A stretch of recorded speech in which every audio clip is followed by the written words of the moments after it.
Mukunda jewellery మొట్టమొదటి factory outlet హనుమకొండలోనే అతిపెద్ద jewellery mart December 14న గొప్ప ప్రారంభం. నమస్తే అమ్మా. నమస్తే అమ్మా. అమ్మ, కమెంట్ బాక్స్ లో ఒక ధర్మ సందేహం చూశాను. మిమ్మల్ని అడుగుతాను, ఎలా కడిగి పడేస్తారని నాకు డౌట్ వస్తుంది. ఇల్లు తుడిచి స్నానం చేయాలా, స్నానం చేసి ఇల్లు తుడవాలా అన్నది ఒక క్వశ్చన్. అమ్మా, ఇల్లు తుడుస్తున్నారు అందరూ వాళ్ళంతటా వాళ్ళు పని వాళ్ళు లేకుండా? తుడవట్లేదు అనుకోండి, మరి ఇంకా ఇళ్లలో అంటే ఇక్కడ ఎక్కడ వరకు వస్తుందో నేను చెప్తా. పని వాళ్ళు లేకుండా వీళ్ళే ఇల్లు తుడుస్తున్నారు అన్నది మొదటి మాట.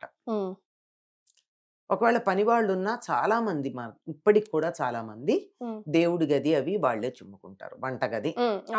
వంటగది కాకపోయినా దేవుడి గది వరకు వాళ్ళే శుభ్రం చేసుకుంటారు. వంటగది కూడా మేము దేవుడికి నైవేద్యం పెడతాం గనక మేమే శుభ్రం చేసుకుంటాం, పని వాళ్ళు రావడం దేనికని చేసుకునే వాళ్ళు ఉన్నారు. వీళ్ళ అంటే మనం వెలిగించాం కదమ్మా, అసలు స్టవ్ కూడా ఆన్ చేయం కదా, తుడబందే. ఎందుకు ఆన్ చేయరమ్మా? కాఫీలు టీలు తాగు కదా చేసుకుంటాం పనులన్నీ. వంటకైతే చెయ్యం గాని కాఫీకి పెట్టుకుంటాంగా, పెట్టుకోరా? అంటే కాఫీ కూడా వాళ్ళు ఇల్లు తొడవకుండా స్నానం చేయకుండా కాఫీ తాగని వాళ్ళు ఉన్నారా?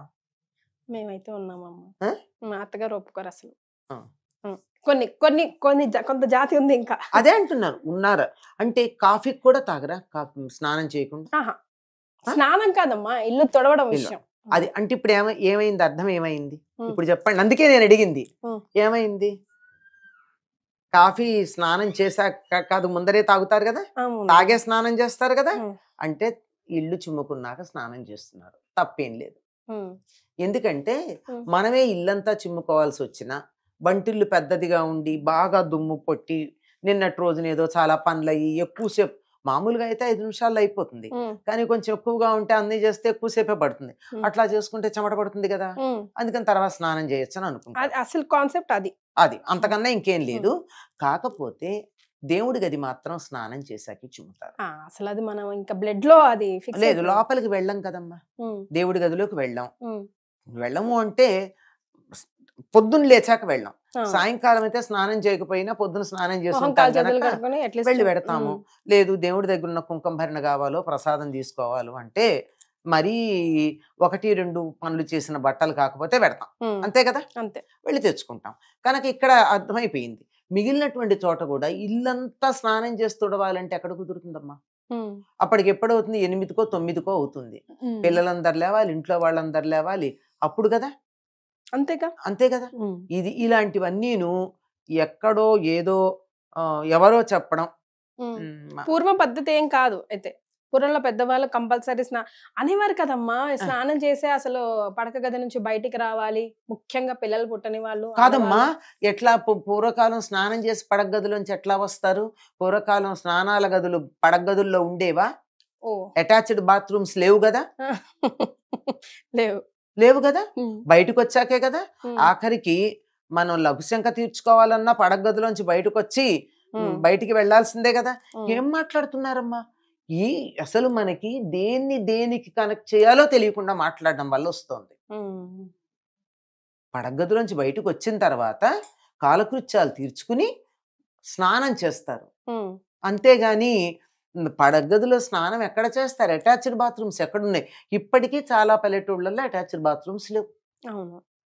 ఇప్పటికీ ఈ మహానగరంలో కూడా పాతకాల పిల్లి ఏమైనా ఉన్నట్టయితే వాటికి టాయిలెట్స్ బాత్రూమ్స్ బయటే ఉన్నాయి. మరి అట్లాంటప్పుడు పడక గదిలోంచి స్నానం చేసి బయటకి ఎట్లా వస్తారు? ఎక్కడ పుట్టిందమ్మా మరి ఇది? ఎక్కడ పుట్టింది అని అడక్కండి, ఎక్కడైనా ఏదైనా పుట్టచ్చు. వినేవాళ్ళు ఉంటే చెప్పేవాడు ఏదైనా చెప్తున్నాడమ్మా. అది నేను చెప్పేది సెన్సిబులా లేదా అని ఆలోచించుకోవటం లేదు, చెప్పేవాడు సరిగ్గా చెప్తున్నాడా లేదని వినేవాళ్ళు ఆలోచించుకోవటం లేదు. స్నానం పడక గదిలో స్నానాల గది అటాచ్డ్ లేనప్పుడు స్నానం చేసి బయటికి ఎట్లా వస్తారు? వంటింట్లో కూడా రాకూడదు అని ఎక్కడా లేదమ్మా. వంట చేయకూడదు అంటే పూర్వం పొయ్యి గట్టు వేరే ఉండేది, చిన్న మామూలే నేల మీదే ఉన్న పొయ్యి, ఆ పొయ్యి కొంచెం ఇది ఎత్తుగా ఉండి దాని మీద పొయ్యి ఉండ, ఆ ప్రాంతానికి వెళ్ళరు, మిగిలినంతా తిరుగుతారు. తిరగకుండా ఎట్లా కుదురుతుంది? రాత్రి తిని పట్టిన అంటగిన్నెలు ఎంగిలి గిన్నెలు బయట వెయ్యాలి అంటే స్నానం చేశాక ఎంగిలి పళ్ళాలు ముట్టుకోరు కదా. మరి కొంచెం ఎవరికి వాళ్ళు ఎవరో చెప్పారని కాదు, మన అనుకూలం, మన సౌకర్యం, మన మనసు చెప్పింది వీటన్నిటిని కూడా చేసుకోవాలి. ఉమ్, ఇవన్నీ చేశాక స్నానం చేయండి. ఉమ్, లేదు నాకు స్నానం చేస్తే గాని వంటిల్లు చిమ్మవటానికి వీలు లేదు అని ఎవరికైనా మనసులో ఉంటే ముందు రోజు రాత్రి అన్ని బయట పెట్టేసుకోండి. మరి ఎవరికి వాళ్ళు వాళ్ళకున్న సౌకర్యాన్ని బట్టి వాళ్ళకున్నటువంటి వీలుని బట్టి ఏర్పాట్లు చేసుకోవాలి. ఉమ్, ఎవరో ఏదో చెప్పారని ఎట్లా కుదురుతుంది? వాళ్ళు ఎవరో ఆగ్నేయంలో ఇది పెట్టుకోవాలి, స్టవ్ పెట్టుకోవాలి అని చెప్పారట. ఉమ్, ఫ్లాట్ లో ఆగ్నేయంలో వాళ్ళకి సింహద్వారం ఉంది. ఆయన క్లోజ్ చేసి బాత్రూమ్ క్లోజ్ చేసి బాత్రూమ్ తలుపు తెరిపించి బాత్రూమ్ ని ఫ్లాట్ చేసి అట్నుంచి ఎంట్రన్స్ పెట్టుకున్నాడు ఫ్లాట్ లో. ఇట్లాంటివి వెర్రి పనులు చేయడం కన్నా సౌకర్యం చూసుకోండి. ఎందుకు చెప్తారు అంటే ఉమ్, సాధారణంగా చీపురుతో ఇళ్ళు చిమ్ముతాం, చెత్త తీస్తాం గనక చీపురు ముట్టుకుంటే చేయగడుక్కోమంటారు. ఉమ్, చేయగడుక్కోమంటే స్నానం చేయమనా? మరి కాదు కదా. పైగా చీపురికి ఇంకో పేరు ఉంది, ఉమ్, శ్రీ మహాలక్ష్మి అంటారు. అవునమ్మా. చీపురిని కాలుతో తన్నకూడదు, ఎడం చేత్తో తీయకూడదు, చాలా జాగ్రత్తగా చూసుకోవాలి. ఉమ్, మరి అంత శ్రీ మహాలక్ష్మి లాగా చేసేటటువంటి చీపురిని ముట్టుకుంటే ఉమ్, పనికిరాదని ఎలా అంటాం? అదే కదా ఆ? ప్రశ్న, అదే కదా. శ్రీ అది. మహాలక్ష్మిని స్నానం చేయకుండా ఎలా ముట్టుకుంటావు? ఆ, రాత్రి wife and husband private time తర్వాత స్నానం చేయకుండా వచ్చి ఎలా ముట్టుకుంటావు? అక్కడే కదా క్వశ్చన్ వస్తుంది. అదా ప్రశ్న. ఆ, అట్లా ఏం లేదు. మరి చిన్నపిల్లలు దేవుడితో సమానం. ఉమ్, పిల్లలు ఏడిస్తే ఎత్తుకోవడం మానేస్తున్నారా ఉమ్, ఏమ్మా? మరి అసలు ఎక్కడా కూడా చెప్పినటువంటి దాన్ని ఎక్కడికి ఆపాలి, ఎక్కడ తీసుకోవాలి అనేటటువంటి దాన్ని లేకుండా అయిపోయింది. హాయిగా సౌకర్యాన్ని బట్టి ఉమ్, మీకున్న వీలు బట్టి ఉమ్, చక్కగా స్నానం చేసైనా ఇల్లు చిమ్ముకోండి.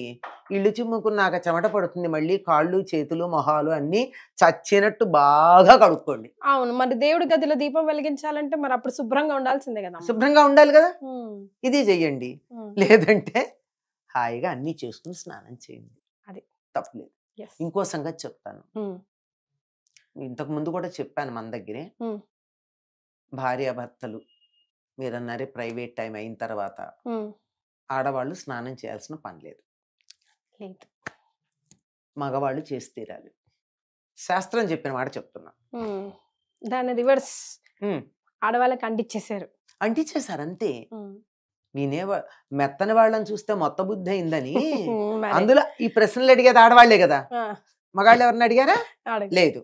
ఇలాంటి పిచ్చి ప్రశ్నలు అడిగేది ఆడప్పలే గనక వీళ్ళకే అన్ని అంటిస్తారు. జాగ్రత్తగా ఉండండి, పిచ్చి ప్రశ్నలు అడగకండి, ఉమ్. చక్కగా ఉండండి, హాయిగా ఉండండి. అమ్మ మన పురాణాల స్టోరీలే ఒక్కొక్కటి ఉమ్, మహాబాగా చెప్పారు. ఇప్పుడు పోలి కథ మీరు మహా అద్భుతంగా చెప్పారు. ఉమ్, అందులో కూడా ఏముందమ్మా, భావనే కదా. అంతే. ఏది లేకపోయినా ఉమ్, ఎంత ప్రేమగా చేసింది అన్నదే ముఖ్యం. ఏ అంతే. పనిలో అయినా అదే కదా. అదే కదా. అదొక్కటి గుర్తుంచుకున్నా చాలు కదమ్మా. ఈ పిచ్చి అయితే ప్రశ్నల బదులు. అన్ని మన అవకాశాలు ఉన్నప్పుడు కూడా ప్రేమ ఉందిలే అని చెప్పి నిర్లక్ష్యం చేయకూడదు. ఉమ్, అవకాశం లేనప్పుడు అయ్యో నాకు యువతల అవకాశం లేదు గనక, ఆ మనసు ఆగలేదు గనక ఇట్లా చేస్తున్నానని చెయ్యాలి తప్ప వీలున్నప్పుడు ఎందుకు చేస్తాను చెయ్యం. ఉమ్. నమ్మకం మూఢనమ్మకం కాకూడదు, మూఢనమ్మకం నమ్మకం కాకూడదు. అంతే, అంతేనా? There is a thin line. We have to చాలా understand. జాగ్రత్తగా ఉండాలి. ప్రతి దానికి కూడా మన సనాతన ధర్మంలో మన వాళ్ళు చేసింది ఏమిటంటే ఒక ఆదర్శప్రాయమైనటువంటి వాతావరణానికి సరిపోయిన రూల్స్ ఇచ్చారు. ఉమ్, అన్నీ బాగుంటే ఇలా పాటించండి, తేడా వస్తే కన్సెషన్స్ ఉన్నాయి, ఉన్నాయి. అన్నిటికీ ఉంది. అన్నింటికీ ఉన్నాయి.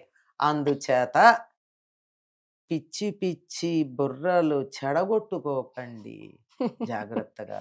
అన్నిటికీ నేను ఒకటే చెప్తాను, శాస్త్రం కూడా ఏం చెప్పిందో తెలుసా? మా. శాస్త్రం వివరించి చెప్పలేని సందర్భంలో ఇంట్లో ఉన్న అందరికన్నా ముసలి ఆడవాళ్ళ దగ్గరికి వెళ్ళి ఈ సందర్భంలో ఏం చేయాలని అడిగి ఆవిడ ఏం చెప్తా చేయండి అని చెప్పింది. Yes. ఎందుకంటే అనుభవం. ఉమ్, కొన్ని సందర్భాల్లో శాస్త్రం అన్ని సిచ్యుయేషన్స్ ని చెప్పలేకపోవచ్చు. ఉమ్. అట్లాంటప్పుడు అనుభవం చెప్తుంది. అనుభవం చెప్తుంది. ఉమ్, అందువల్ల ఇంట్లో మీ అమ్మ గాని, మీ అత్తగారు గాని, మీ నాయనమ్మ గాని, మీ అమ్మమ్మ గాని వాళ్ళని అడిగి వాళ్ళు చెప్పినట్టు చేయండి, జీవితంలో బాగుపడతారు. సూపర్ అమ్మా. On this note, thank you so much.